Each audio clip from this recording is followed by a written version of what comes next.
a grabar. Para grabar, Mariana. Sería la parte 4 de la clase 2, ¿sí? Estábamos hablando de relación entre píxel de imagen y píxel de pantalla, y decíamos que esta relación obviamente la podemos establecer con gráficas bitmap. En el caso de una gráfica vectorial no tenemos píxel de imagen, tenemos solo píxel de pantalla, ¿sí? Entonces, bueno, habiendo hecho esta salvedad, y hay algunos acá que se quieren sumar, estamos grabando, vamos a compartir la pantalla de vuelta. Estábamos con el Photoshop viendo justamente que yo tengo ahora, ¿no?, una imagen que tiene 1836 píxeles en el ancho por 3264 en el alto. Ahora, mi monitor tiene, dijimos, 1920 por 768 era, creo. No, anoté. Si visualizamos... 1080 por 1080. Gracias. Queda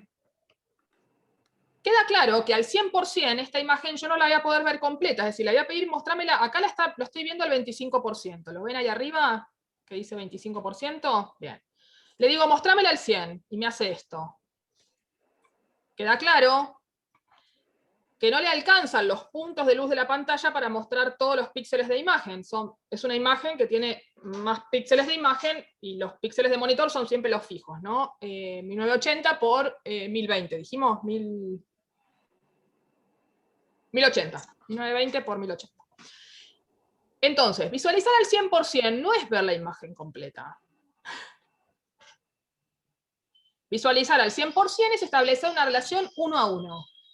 Y va a depender de cuántos píxeles tenga la imagen y cuántos puntos de luz tenga el monitor, que la imagen se vea como se ve esta enorme, o como se ve esta al 100%, muy armónica y entera. ¿Sí? Y si esta imagen tuviera, en lugar de 1024 por 768, le digo, va a tener 200 por 150, al 100% se va a visualizar así. Así chiquitita. Siempre, todas las estoy viendo al 100%. ¿Sí? Entonces, empezar a hacer esta reflexión. 100% no significa imagen completa. 100% en el ámbito digital significa una relación 1 a 1, píxel de imagen, puntos de luz de monitor. Y que entonces va a depender de la resolución de uno y de otro, que la imagen se vea, como en este caso, muy pequeña, que se vea, como en este caso, como muy entera y muy armónica, o que se vea, como en este caso, enorme y que obviamente excede el área de la pantalla. ¿Se entendió esto? ¿Sí? Me dice Mercedes que sí. Bien. Bueno, entonces ahí tienen como para también hacer algunas, para pensar su gráfica, ¿no? Y esta relación entre el punto de luz del monitor y el píxel constitutivo de la imagen. ¿Sí? Si yo le digo que esta imagen yo la quiero visualizar, por ejemplo, al 200%, vamos a volver un poco sobre esto, pero visualizar al 200% significa que voy a usar 4 puntos de luz, 2 en el alto y 2 en el ancho, o sea, 4 píxeles de monitor para mostrar uno de imagen. O sea, cada vez usa más píxeles de monitor para mostrar un píxel de la imagen. En la medida que aumento. Ya vamos a ver que en la medida que cuando uso visualizaciones de menos del 100%, podemos entrar en un conflicto que lo vamos a ver un poquito más adelante para no excederme en el tiempo de hoy. ¿Sí? Porque cuando estoy visualizando a menos del 100%, significa que hay píxeles de imagen que no me está mostrando. Para poder visualizar así pequeño, no puede achicar el píxel de la imagen, porque ya sabemos que es una unidad mínima, o sea, lo que va a hacer es elegir mostrar algunos sí y otros no. Y eso puede traer defectos de visualización. Vamos a volver sobre este tema, quédense tranquilos. ¿Sí? La última pregunta del trabajo práctico dice, ¿por qué decimos que las herramientas digitales no son evidentes?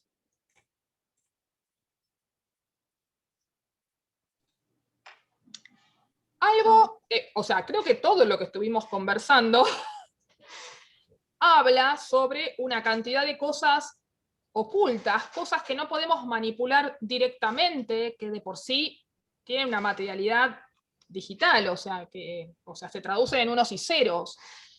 Eso es una de las primeras grandes, digamos, condiciones de la imagen digital que hace que justamente, como vemos recién, la visualización de una imagen al 100% no necesariamente es evidente, porque una imagen se ve enorme y otra se ve chiquitita, y son todas al 100%. Pero la pregunta por ahí apunta también a otro aspecto más del ámbito digital, que tiene que ver con que, bueno, convengamos que dentro de todo el ámbito digital es un ámbito de producción de imagen, que es lo que nos interesa a nosotros, no solamente se produce imagen, pero nosotros estamos trabajando con la imagen, relativamente reciente. Y que en gran medida muchos de los elementos que aparecen en el ámbito digital, especialmente los vinculados a la interfaz, van a siempre tratar de hacer anclajes con el mundo analógico, que es el mundo que conocemos, ¿no? Cuando hablamos de lo analógico. Es lo que había puesto en el chat antes. Algo de lo que habías puesto, a ver, ¿qué habías puesto, Julia? Porque ahora no lo tengo más. Que el ejemplo que nos habías dado en la primera clase era como el tachito de pintura, por ejemplo, nunca va a generar la cosa de desparramar pintura, sino que va a tomar píxeles y va a buscar los píxeles que se parezcan para pintarlos. Exacto. O el lápiz nunca va a dibujar como un lápiz. Exacto. Porque, vuelvo a decir, nosotros, por ejemplo, cuando hablamos de interfaz, que estamos hablando, por ejemplo, el software o una aplicación es una interfaz, es un elemento de mediación, ¿sí? Interfaces, ¿no? Entre el usuario y lo neta, el código binario, ¿no? Esa codificación abstracta. En el medio, de hecho, todo el ámbito digital logra prosperar cuando aparecen las llamadas interfaces gráficas. Es decir, empiezan a aparecer software con iconos que reemplazan al código puro, ¿no? Cuando surge lo digital, obviamente surge de las manos de ingenieros y técnicos matemáticos que podían hacer los cálculos, o sea que a través de cálculos podían producir distintos materiales. Pero obviamente esos cálculos solamente, digamos, eran accesibles para aquellos que pertenecían a un mundo, vuelvo a decir, de la matemática, de la ingeniería. Cuando surge la interfaz gráfica, es cuando la computación se populariza, porque la interfaz gráfica lo que permite es que cualquier persona que por ahí no es ingeniero, no es matemático, no conoce cómo manipular el código binario directamente, la interfaz es el elemento de mediación que permite hacer los cálculos, pero que esos cálculos, vuelvo a decir, lo podemos hacer pensándolos de otro lugar, ¿no? Desde el mero código. Y en este caso, bueno, gran parte de los elementos de la interfaz que tenemos presentes son, por ejemplo, los iconos que refieren a herramientas de trabajo en distintas plataformas. Hablábamos la otra vez del comportamiento del tachito de pintura. Esperen que, por ejemplo, tengo acá seleccionado el color blanco y aplico la herramienta tacho de pintura. Y como decíamos, uno cuando mira el icono de la herramienta y dice, herramienta tacho de pintura, bueno, uno automáticamente imagina la pintura, el tacho, ¿no? Automáticamente hace referencia a su experiencia con el mundo material, ¿no? Y entonces uno espera que esta herramienta funcione en principio igual que un tacho de pintura. Pero hay que entender que cada una de estos iconos son metáforas, son mediaciones que intentan acercarse o acercarnos a nosotros al ámbito digital a través, voy a decir, nuestra experiencia con el mundo analógico. Pero claramente todo lo que tenemos acá es digital, no es analógico. Por lo tanto, muchas veces nos pasa que nosotros esperamos que una herramienta funcione de una manera que finalmente no funciona. ¿Por qué? Porque por ahí el icono nos remite una experiencia que no es la que sucede cuando yo estoy trabajando en el ámbito digital.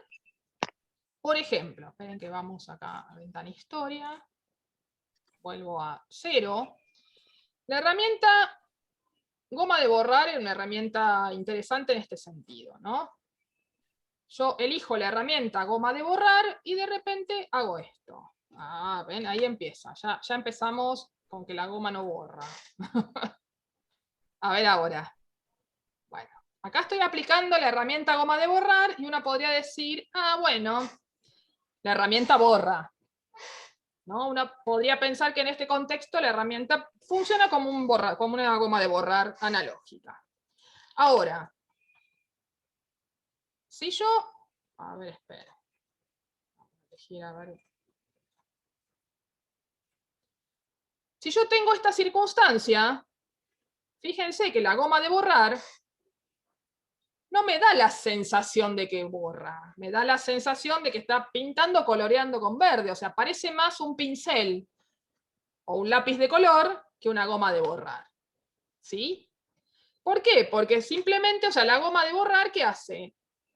Aplica color de acuerdo al color, que ya vamos a hablar un poquito de eso, a lo que el software entiende como color de fondo, que es el color que está como por atrás de adelante, ¿sí? Ya vamos a hablar de esta idea de figura fondo, que también es una idea, no deja de ser abstracta. Esto en el mundo matérico es lo mismo, ¿no? Cuando yo miro una pintura, miro una fotografía, ¿qué es figura y qué es fondo? No es que hay algo adelante y otra cosa atrás, ¿sí? No deja de ser un criterio abstracto, si se quiere, qué entiendo por figura y qué entiendo por fondo. Entonces ahí también esto, ya de por sí es complejo en el ámbito analógico. Imagínense cuando lo quiero transponer esto, lo quiero llevar al ámbito digital. Y básicamente cuando uno empieza a entender la lógica de funcionamiento de la herramienta goma de borrar, es decir, no, en realidad la herramienta goma de borrar, ¿qué hace? Aplica color a los píxeles, ¿no? Por donde voy transitando, según el color que tengo seleccionado abajo o a la derecha. ¿Sí? Si el color que tengo es blanco, entonces convencionalmente a mí me da la idea de que eso remite al papel, y que cuando yo paso, pareciera que borro lo que puse arriba y recupero lo que estaba abajo, que era el papel. Pero la verdad, todo eso no deja de ser una metáfora que para algunas circunstancias funciona, pero si yo me salgo de la circunstancia estándar, o sea, ya no me resulta obvia cómo funciona la goma. Y claramente, en este caso, la goma no da la sensación de que borra, sino que da la sensación de que parece un pincel que colorea. Entonces, a eso apunta la pregunta sobre empezar a reflexionar sobre todo lo que sucede que no vemos, sobre cómo las interfaces me proponen cosas vinculadas a mi experiencia material, pero acá no tengo nada matérico. Lo único matérico en este caso es el mouse, el teclado, la pantalla. Hasta ahí tengo elementos matéricos. Pero la imagen en sí, todo lo que yo haga con relación a la imagen, es un dato digital que va a tener un comportamiento asociado a la estructura de esta gráfica, en este caso a la estructura de píxeles con contenido de color.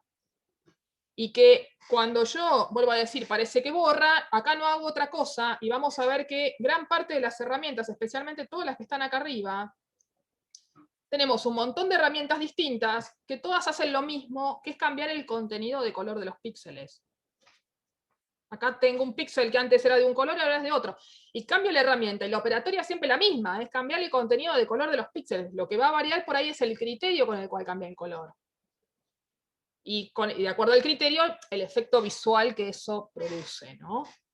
Pero técnicamente son cuadraditos de colores, como digo yo, que lo único que uno hace es cambiar el color de los cuadraditos, o para ser más técnicos, cambiar el color de los píxeles de imagen.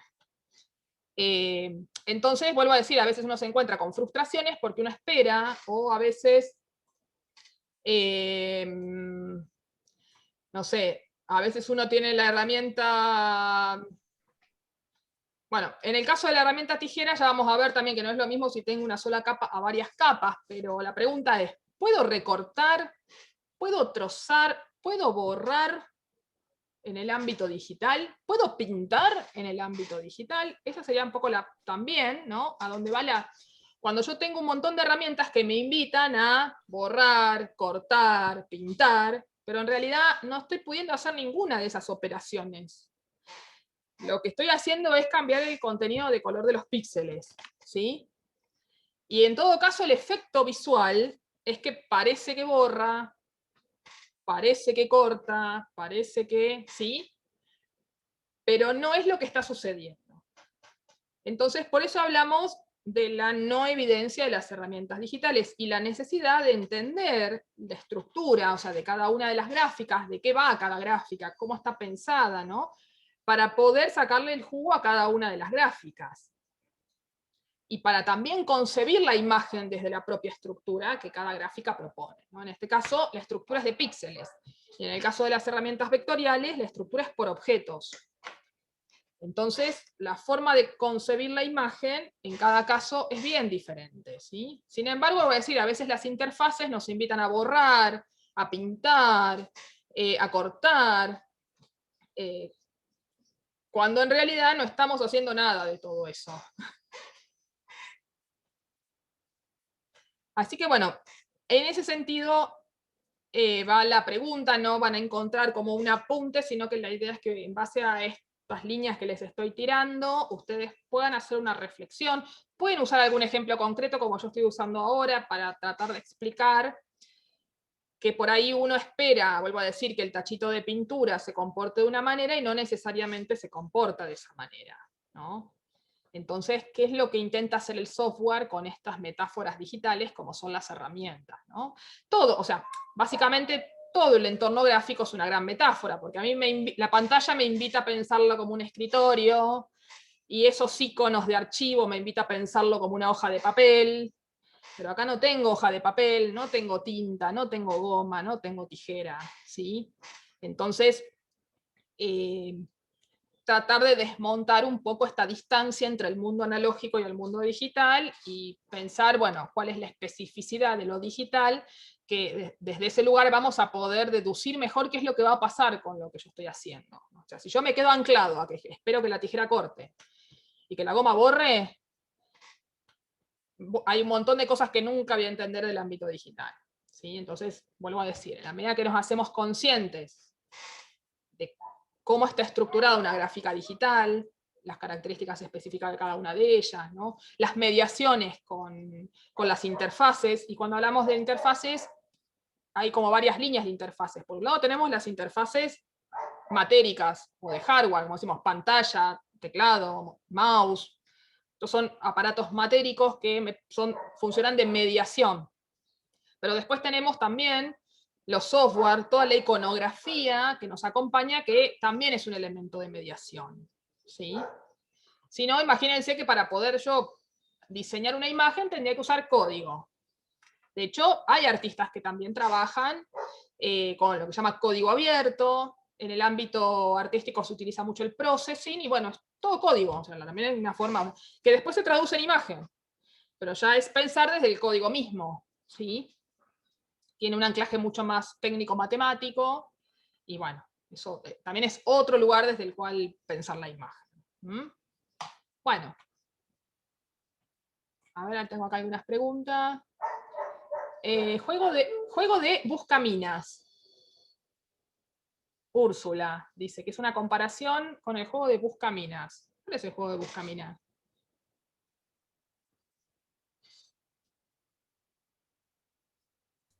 Hola, perdón. Es un juego que básicamente vos haces clic y te despeja toda una zona, menos algunos de los cuadrados, dependiendo de cuál es la cercanía con una de las minas que haya. Entonces, no sé por qué lo quise relacionar así, en sentido de que no te va a pintar toda la imagen, sino que a partir de los píxeles que tengan ciertas características, digamos. Bien, o sea, básicamente, o sea, lo que en ese caso vos en el juego lo que vas haciendo es justamente tratar de entender cuál es la lógica de funcionamiento de ese juego para poder transitarlo, ¿no? Y acá es lo mismo, es empezar a entender cuál es la lógica de funcionamiento de cada una de las gráficas y el comportamiento que podemos esperar de las herramientas en función de la estructura de cada gráfica. Pero bueno, me va a gustar ver cómo lo redactaste, ¿sí? Bueno, Carla, ahí estamos ya, la parte teórica, no sé si alguien quiere hacer alguna pregunta más.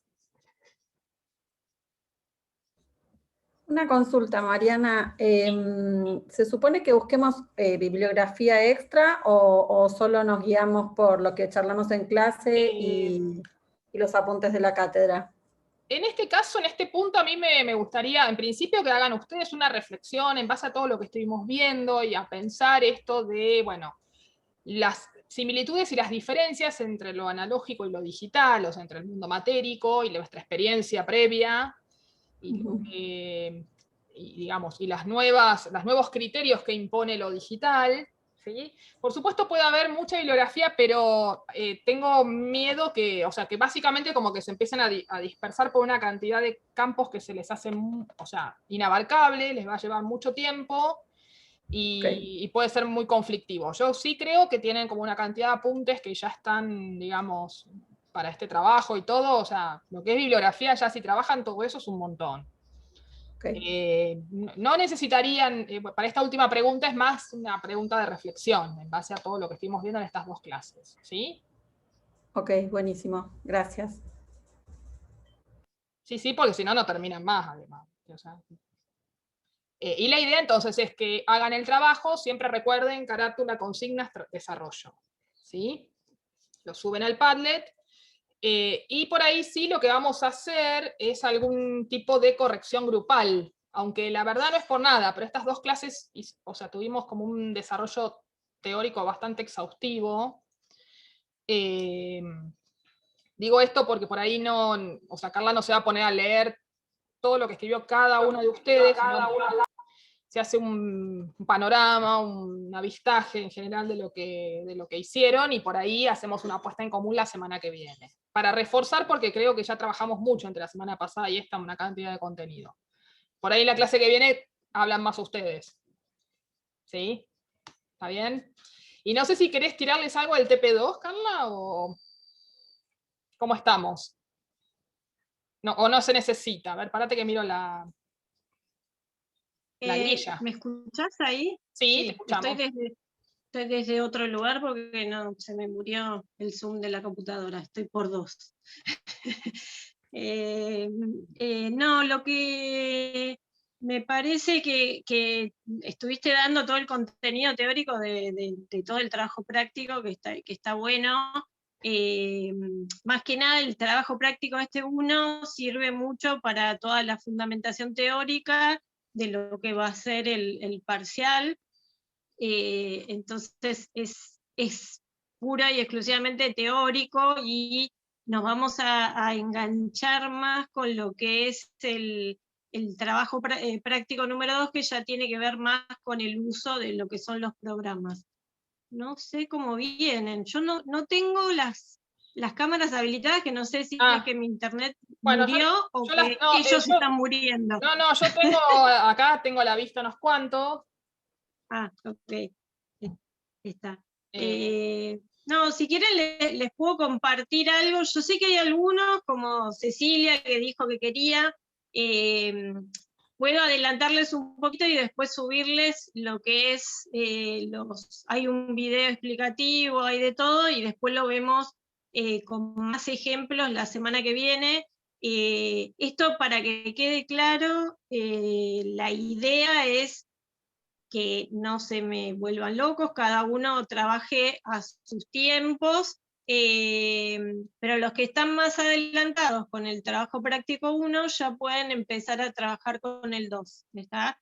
Que es básicamente, como les habíamos pedido, empezar a trabajar con el programa Photoshop, ¿está?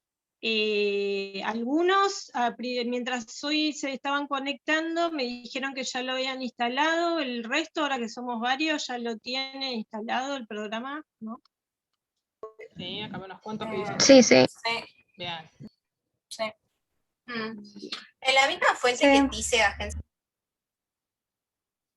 Florencia, que dice que está en eso. Está bien. Bueno. Bien. Belén, ¿preguntaste algo a vos?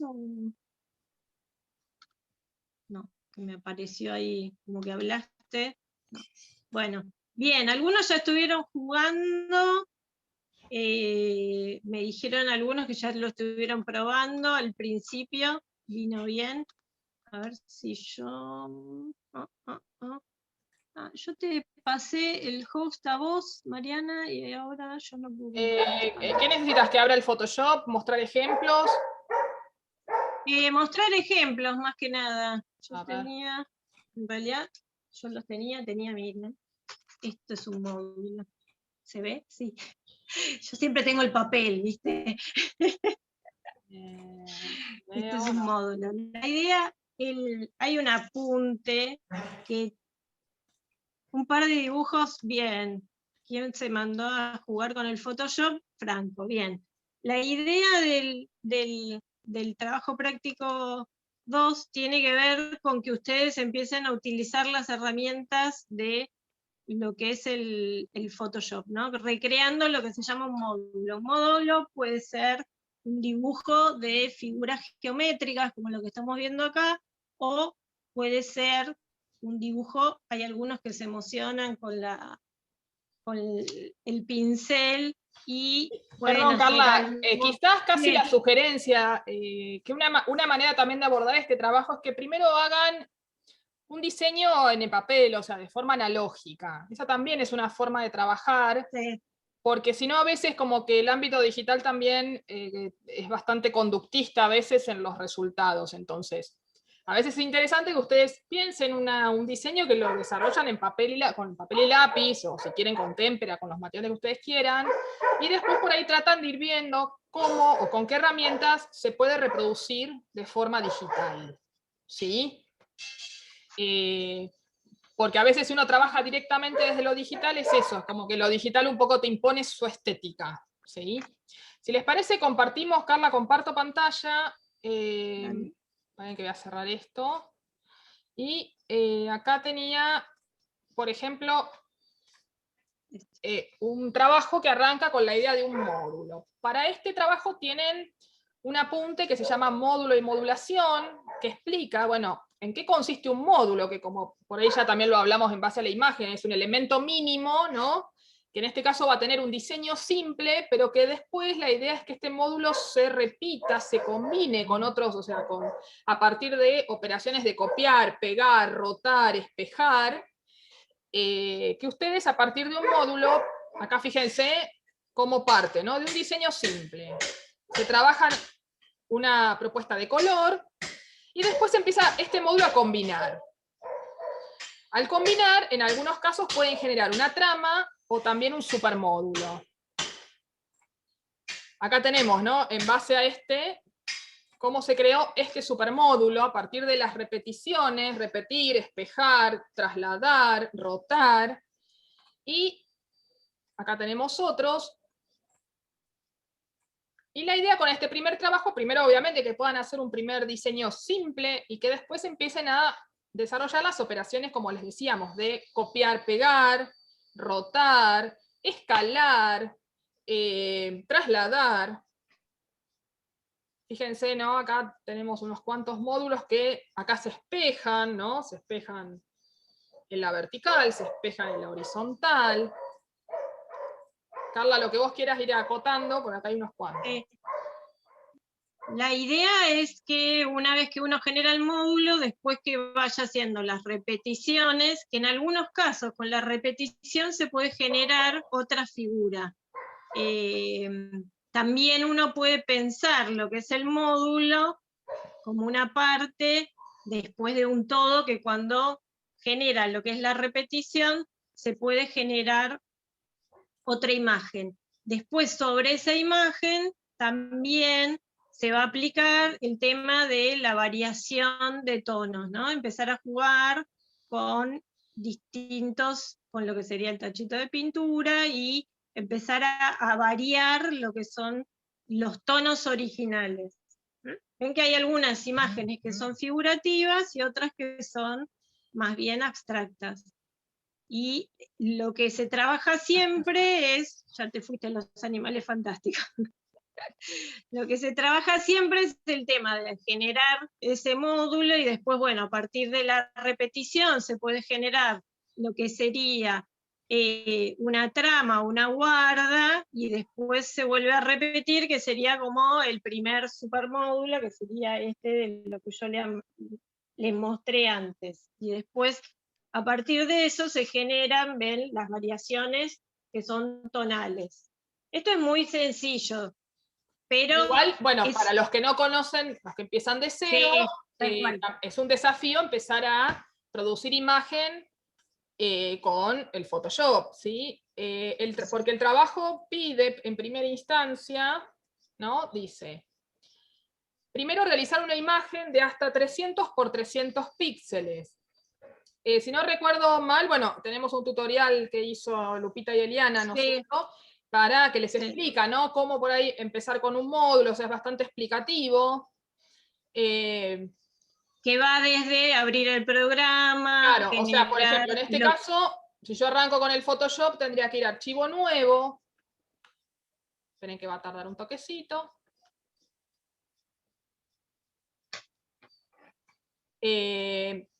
Como lo puedo poner a medida, y en este caso pongo 300 por 300. Y le pongo crear. Entonces acá ya estoy creando un área que va a tener 300 por 300 píxeles, que sería el área en el cual se va a desarrollar mi módulo. Cuando lo piensen, pueden pensar que el módulo de repente puede tener, por ejemplo, yo podía empezar con alguna herramienta como es esta de selección, por ejemplo, esta que es sencilla, selección por forma regular, y yo digo, bueno, voy a seleccionar un área, edición, igual hay muchas formas de hacerlo, ¿no? Hay muchas, pero le digo rellenar y le puedo asignar un color, ¿sí?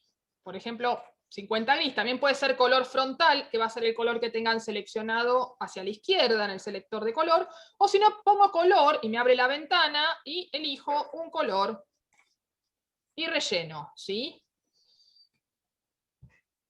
Acá estoy usando, por ejemplo, esta herramienta de selección.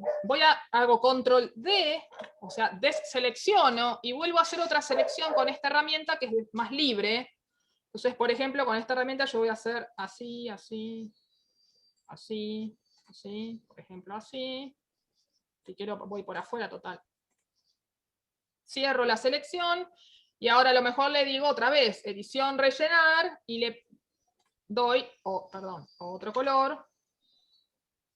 Edición, rellenar.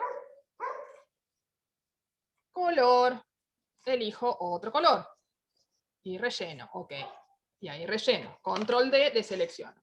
Y después, por ejemplo, con el tachito de pintura, que ya sé que colorea según área cromática, a lo mejor este color blanco lo puedo reemplazar por otro tono. Por ejemplo, este tono medio beige. Y hago clic y utilizo el tachito de pintura. ¿Sí? Y ahí, por ejemplo, yo acá tengo un módulo muy simple. ¿Sí?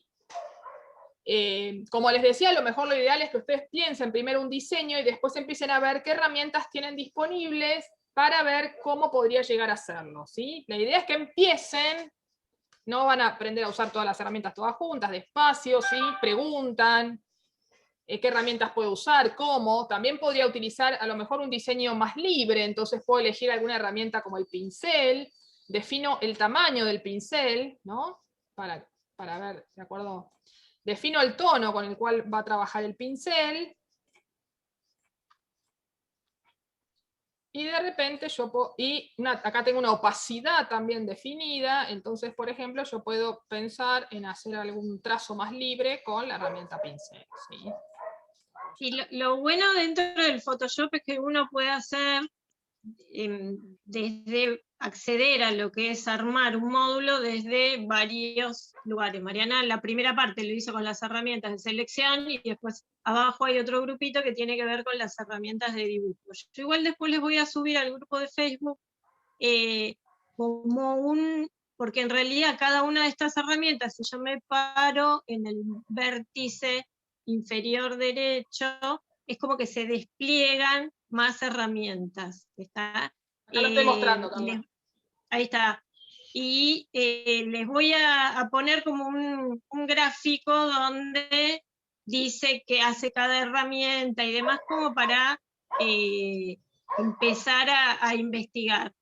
Cada una de las herramientas podemos estar años explicándolas y la idea es que ustedes vayan aprendiendo a usarlas, los que ya manejan el Photoshop, los que no, paciencia. Si les desaparece la ventanita de herramientas, van arriba y ahora me está tapando, ahí está, y tildan lo que es la ventana herramientas. Desde el menú ventana van a aparecer una cantidad de ventanas, como vemos esta de historia, o sea, pueden llamar distintos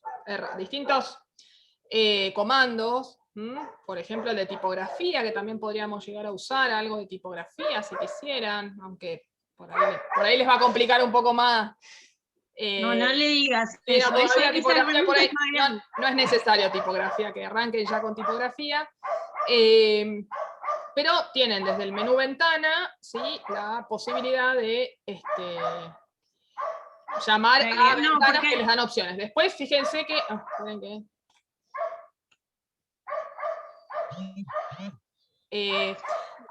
dentro de las ventanas hay una que les va a resultar de interés para el trabajo que van a tener que hacer, que es la ventana historia, ¿sí? Vieron que por ahí cuando ustedes trabajan con un programa, como puede ser el Word y demás, ustedes hacen control Z, es decir, pueden deshacer varios pasos para atrás si no les gusta algo. El Photoshop tiene la característica de que el control Z funciona una sola vez, es decir, solamente puedo deshacer el paso anterior, no puedo deshacer varios pasos.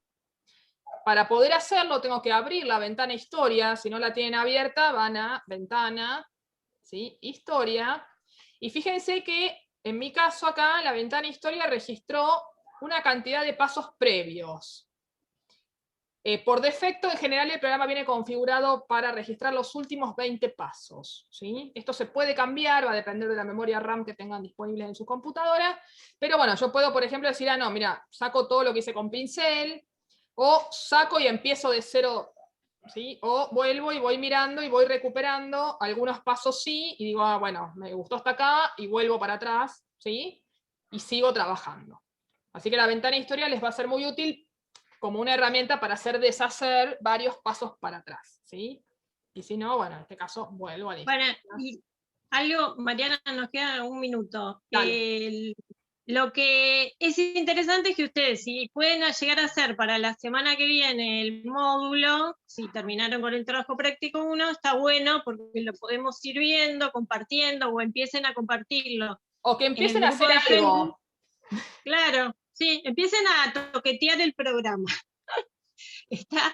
Siéntense y empiecen a experimentar lo que es el programa. Es eso, ¿está? Sí, que además vos creo que les dejaste, ¿no? Hay todo un apunte orientativo, hay mucho material en el EVA.